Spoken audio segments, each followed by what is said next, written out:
আসসালামু আলাইকুম ওয়া রাহমাতুল্লাহ।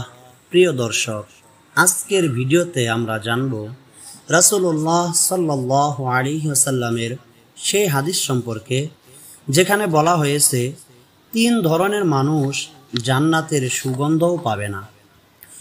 রাসূলুল্লাহ সাল্লাল্লাহু আলাইহি ওয়াসাল্লাম বলেছেন, প্রথমত, যে ব্যক্তি মা বাবার অবাধ্য হয়।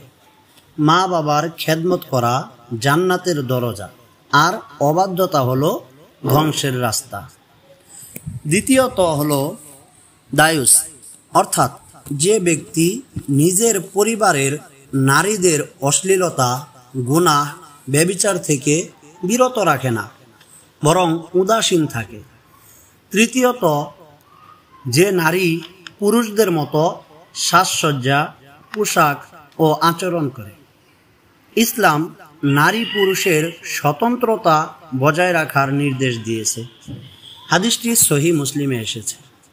প্রিয় ভাই ও বোনেরা, আসুন আমরা এই 3টি বড় গুনাহ থেকে নিজেদের বাঁচাই। আল্লাহ পাক রব্বুল আলামিন আমাদের সবাইকে জান্নাতের সুগন্ধ ও জান্নাতের নিয়ামত দান করুন। আমিন।